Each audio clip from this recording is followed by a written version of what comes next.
Oh, are we good? Okay, awesome. Welcome back, everybody, to the Self-Love series with me, Casatiga. Today, I'm super excited about our guest. She needs no introduction, but for those that don't know her, she's a mother of 5. She's a spiritual giant. She's one of the most inspirational women that I know in my life. And anyone that knows her or has gotten to meet her, she's the type of person that makes you feel like genuinely loved and cared about. She goes out of her way for her community and her friends and family. And her name is Luisa Iongi. Isa, thanks for being here. Thank you for having me. She's so busy all the time, so she was able to squeeze me in. But I just knew when I thought of this whole idea that I wanted her to be here. So thank you, Is. Intro, you're familiar with these types of intros. We just try to start it out with any good news that's going on with you, for just to start off on a positive note.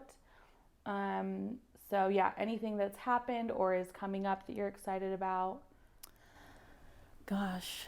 Well, today, exciting news for our family. I come from a very little family. I only have 2 little sisters. So the first missionary on my side of the family left today on his mission to serve in Papeete, Tahiti.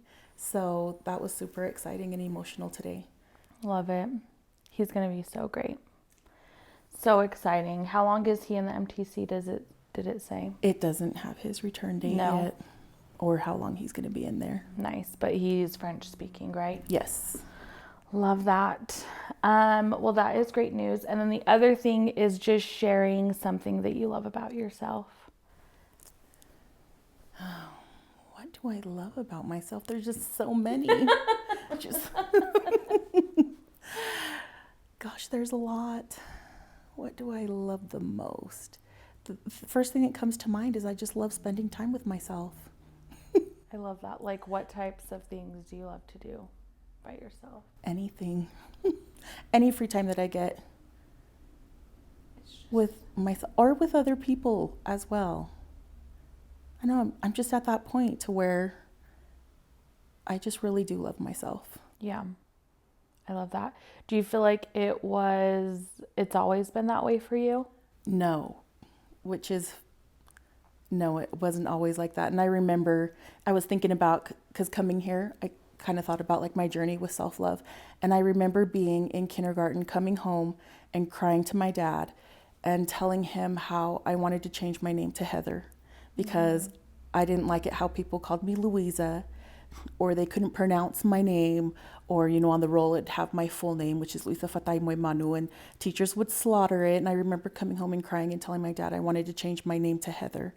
Yeah. And he sat me down and he's all like, well, then call your namesake, who you're named after. Let her know that you want to change your name and you don't want to be like her. You don't want to be Tongan, and we'll change your name to a Palangi name. And then I just remember like sitting there picking up the phone and putting it back down and just crying, and him just telling me like, be proud of who you are, be proud that you have a different name that people can't pronounce. And I think that was my journey. That's when I first started like self-love. I love that. That's awesome.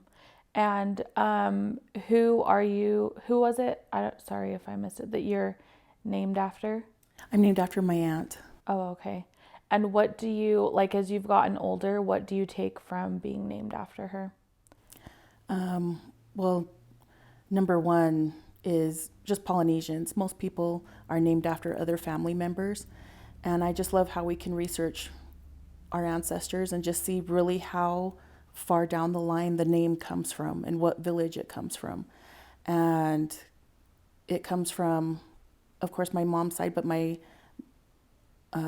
maternal grandmother's side in Falevai. And her name was Luisa Iongi Manu. And even though I've never met them before, like, I feel, because I do carry their name down the line, because it's like a great-great-grandmother, like, I feel her with me. Yeah. Like, I can feel like I feel their blood running through my veins. And I feel that power and that strength. And I think with that experience with my dad telling me, well, you're Tongan and that's who you're named after, that's when I really started to really feel it. You know, irregardless, especially for half caste people who might feel like, oh, I'm not Polynesian enough, or I'm not white enough. Yeah. Whatever you are, it's running through your names, through your veins. Irregardless if you can speak or understand the language, it's always going to be a part of you. And it manifests itself in all different ways, different art forms, in all different ways. And part of it is just exploring and finding who we are. Yeah. That is so great. I agree with all of that you just said.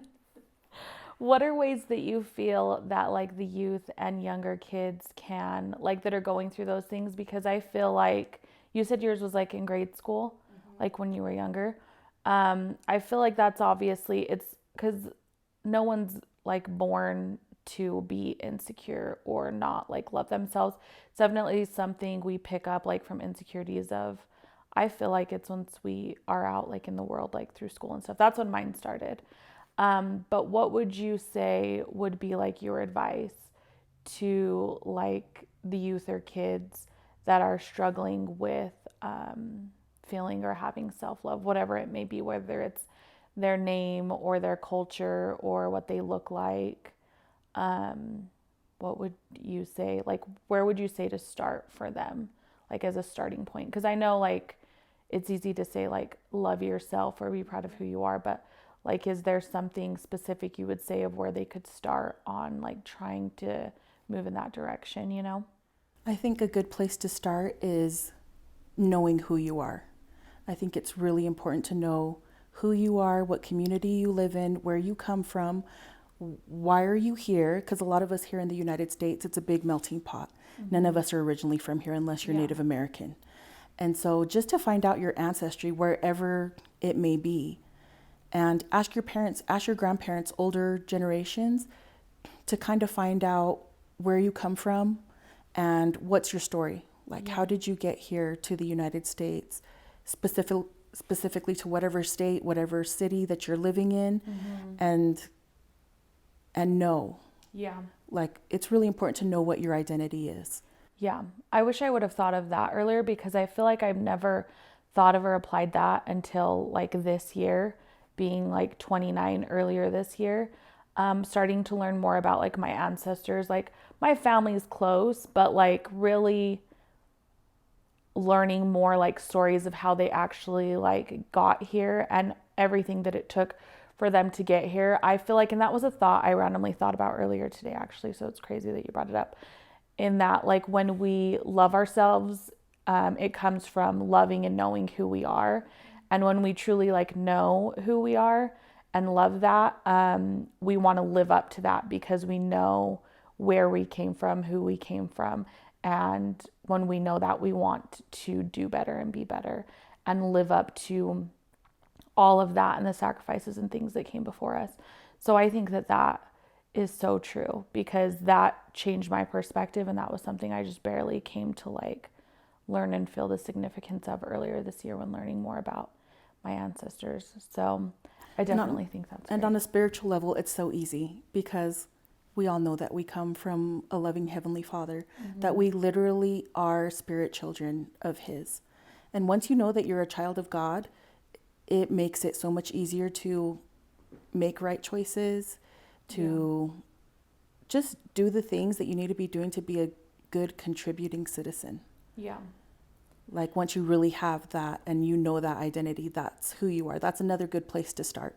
If you can't find where you are, you know, ethnically, finding out those backgrounds and so forth. I mean, a lot of people are into like the ancestry.com or the little kits that they do now to like find out where you're from, and those are all great things. Yeah. Because you know, a lot of the time, even though we shouldn't, but you stereotype people with certain things, and when you find out you're from there, oh, that's why I'm like stubborn, or you know, like I have a lot of Italian heritage, and I'm like, oh, that's why me and my sisters are hairy. Like, it's part of your identity. Yeah. Yes. My hair growth and my moles I know that comes from my Tongan side. Yeah. That's what my dad's family has. But again, once you learn more about everything that your family has been through and all that they did for you to get to where you are now, like you can't help but want to live up to that and make them proud for all their sacrifices they did. Yes. With that kind of being said, of like all the different sources that are out there in the world to like learn where they come from, I feel like right now, and I'm thankful for it, it's like a kind of a movement type of thing of the whole body positivity and self-love. Like more than ever, I feel like that's more like relevant on like social media and things like that. But there's a lot of, I feel, different like definitions when it comes to it.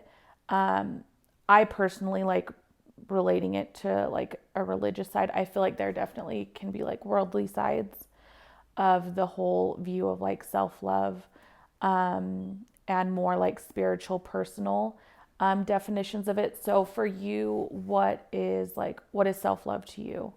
What does it mean to you? For me, it's definitely more spiritual, and then it just goes hand in hand with the physical and how the world sees it. But definitely, I feel it is a lot more spiritual. Yeah. For sure.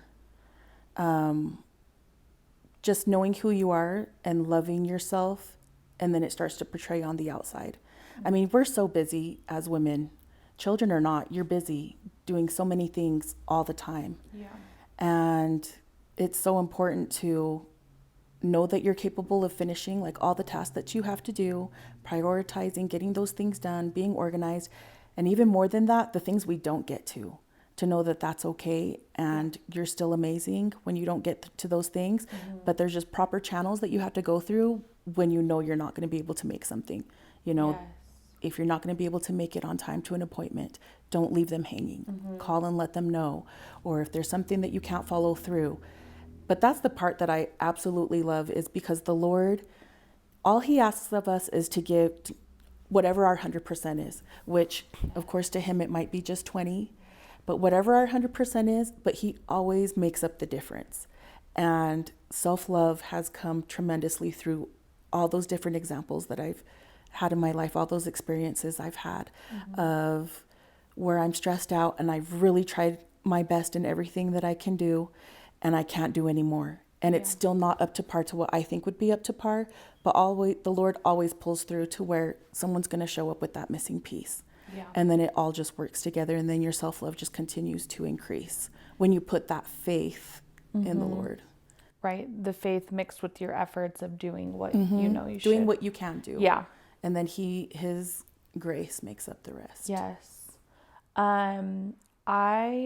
Do you feel like having that mentality is what's helped you to maintain like having self-love throughout all these years, no matter like the changes of, being a mom and experiencing like having more kids, that adds to your plate. And once they grow older, that adds even more because of all their activities.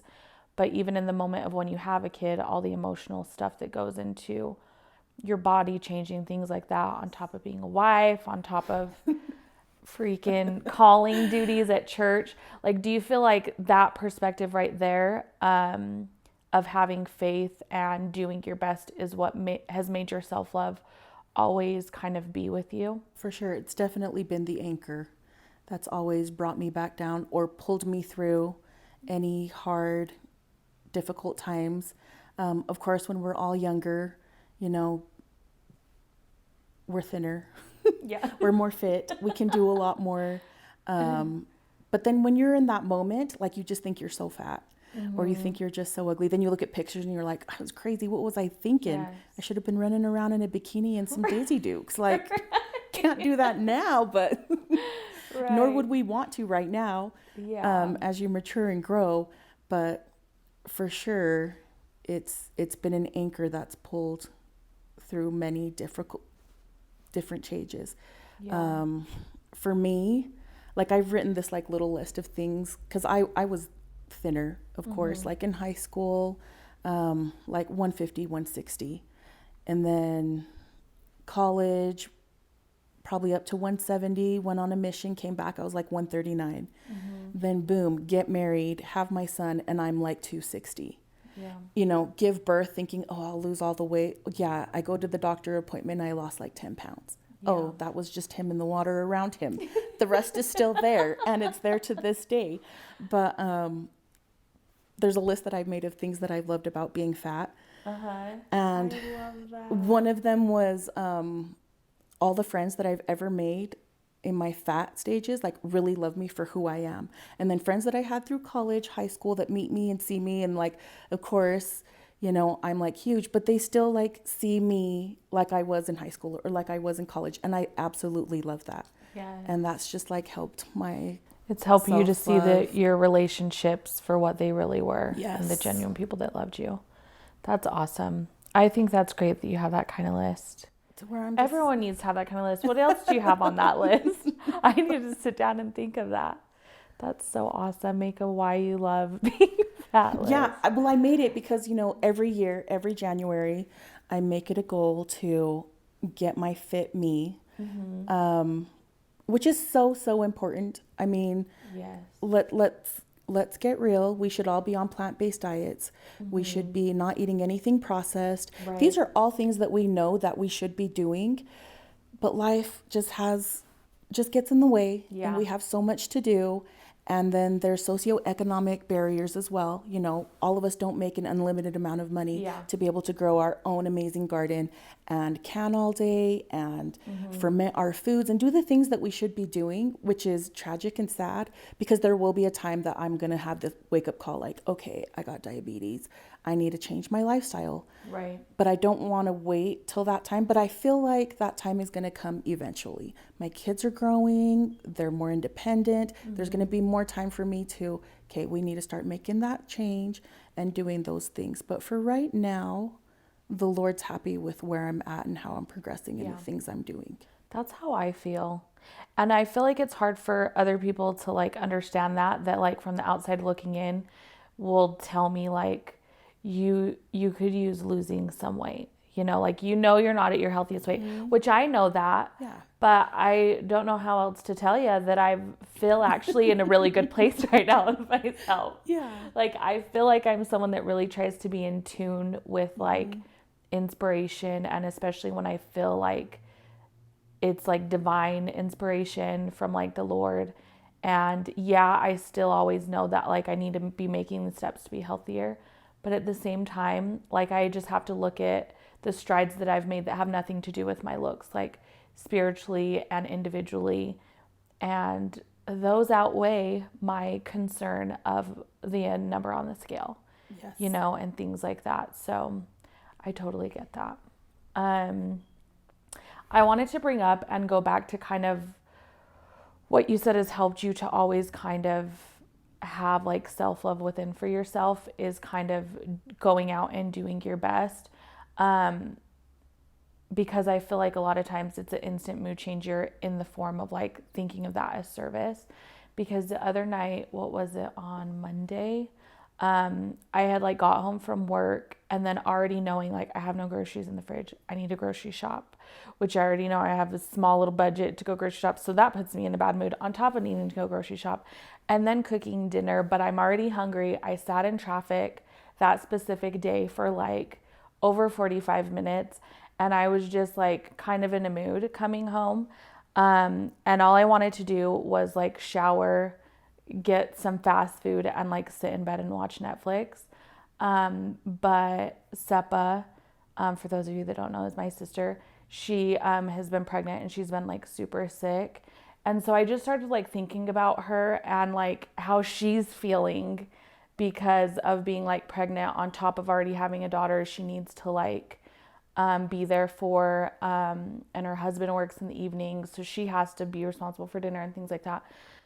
So I was like, what could I do for her tonight? Like, I know I just want to like be in bed, but I feel like I need to be there for her in whatever way I can. Like, I don't have a lot of money to give her, whatever, but like, I just need to go help her, like with her house, make sure Kalea has something to eat, like help her to take a bath. So I had texted Raya to see if she wanted to go with me, and we went over there. And we just stopped and got like at the gas station some Sprite and like Powerade and just like some cans of soup and crackers. And because she's been just throwing up nonstop. And I made like oil blends. I knew that's what I already had at home was essential oils. And I've been trying to use those when I feel sick and they've helped me. So I was like, well, I'm going to look up like pregnancy ones that I can like take to her, since when you're pregnant, you're limited to like what you can take when you're sick. So we just took that stuff over, and she just was able to like lay down without thinking about it. And I just like diffused oils and had her like rub it on different areas of what I like made her, while Kalea took a bath and helped me and Straya clean the house to where like her house was clean and Kalea was taken care of.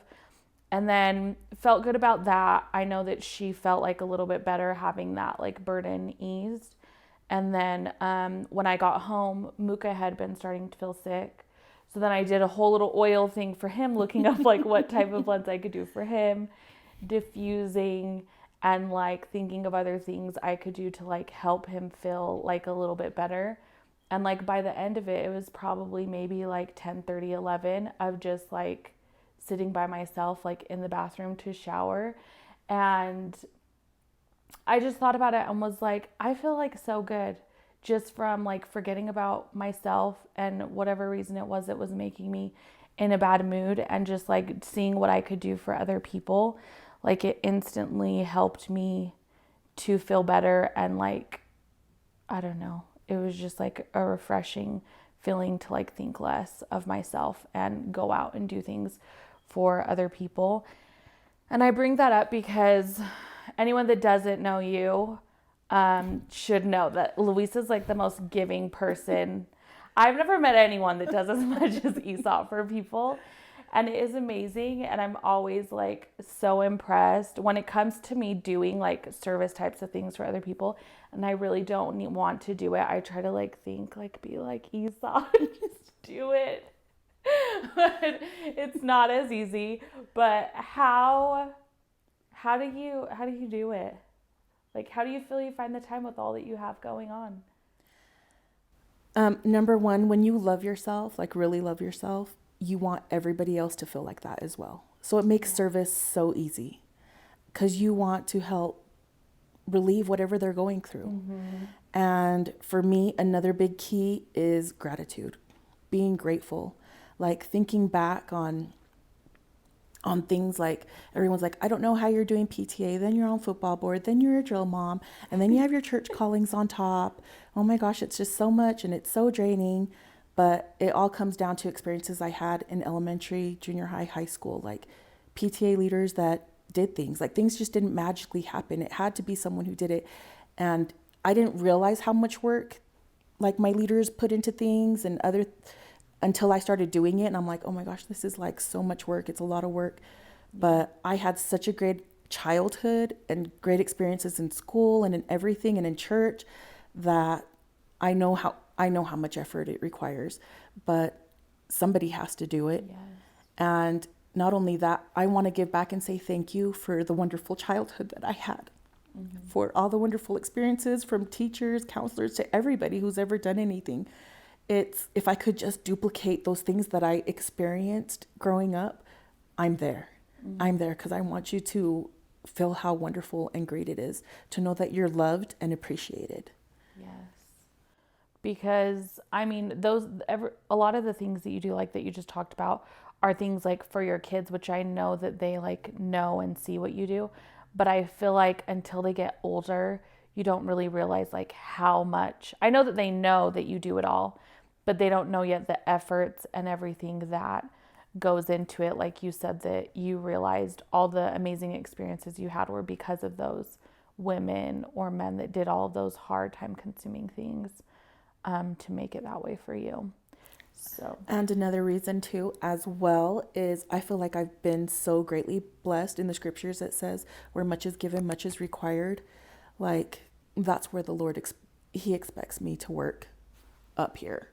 yeah. And even though Susie next to me her effort might be down here and we're working side by side doing the same thing, I don't ever expect the next person to work at my same level and same capacity because she hasn't been blessed as much as I have been in my life. She hasn't experienced and had that trial of faith, and then received all those numerous blessings. So I never ever put anybody like on my same, like expect them to work as hard or as much as I do, because seriously, the Lord expects me to work up here. And I know that because I have that relationship with him, and he just knows what I'm capable of, and I know what I'm capable of, and he requires it. But he always makes it happen as well. Yes. It reminds me of a quote that I heard by Allison, that I listened to her podcast and stuff, and she said, self-care is the best, or self-care is the greatest form of service that we can give, because when we truly love ourselves, we think of ourselves less. And that is you, and that is what you just said. So I love that, because my question I was going to have for you is how service helps with self-love. And I mean, that was just explained in that. I mean, you think of yourself less, and I feel like you just naturally get that gratification from knowing that you helped others and seeing how it helped and affected them. And I feel like that makes up the difference of whatever you may feel you're lacking. Like, you gain that gratitude through it. And I truly believe any good that you put out there, it comes back to you tenfold. Yes. No matter what it is. You have a lot of good coming. Continue to come your way then. So, kind of wrapping up our whole little episode is I like to talk about, with the different people that come on, because it looks different for everyone, what self-care looks like to you. Like, what are things that you like to do to practice self-care that make you feel good? Definitely having some time to myself to do the things I like. I love reading. All sorts of things. Yeah. Any type of reading. Self-care for me is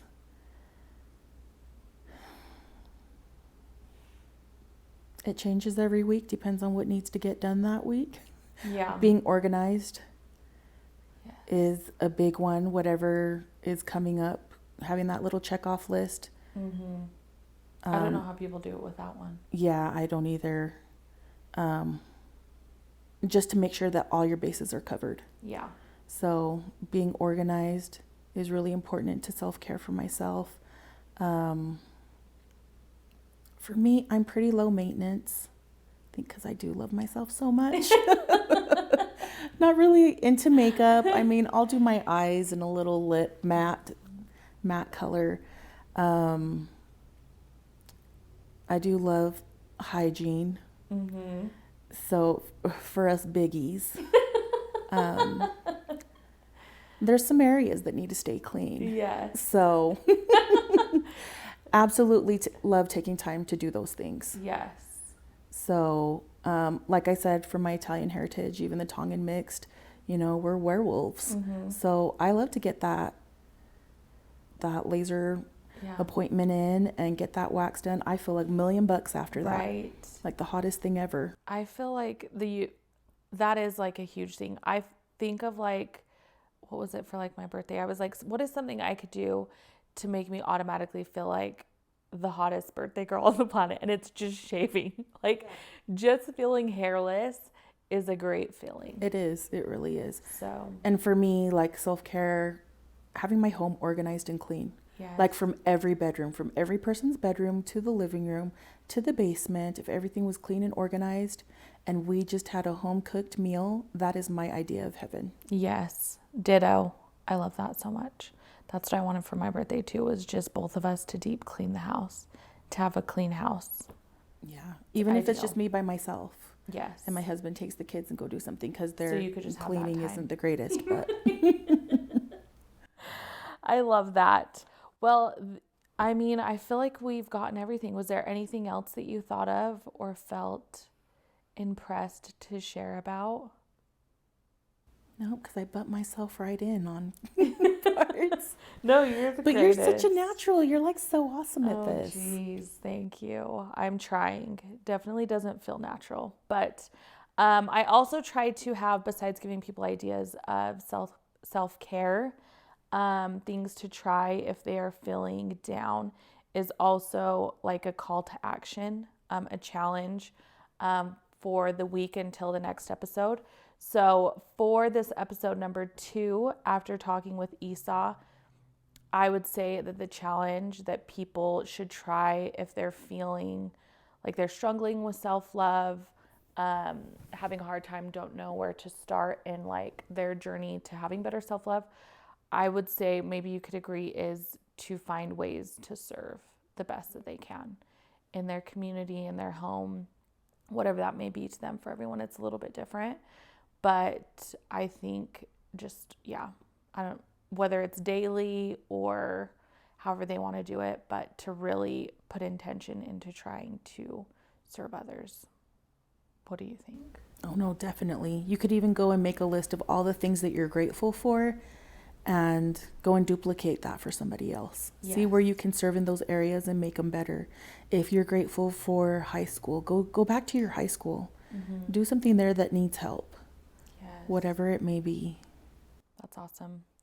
Well, Esau, thank you so much. Again, I'm so grateful you were here and you're the best. And thank you for watching. Subscribe to the channel. It feels so weird saying that, but subscribe, share, comment, tell us what you want to hear about. If you have any other questions for me or for Esau, we would love to hear them. So thanks for watching.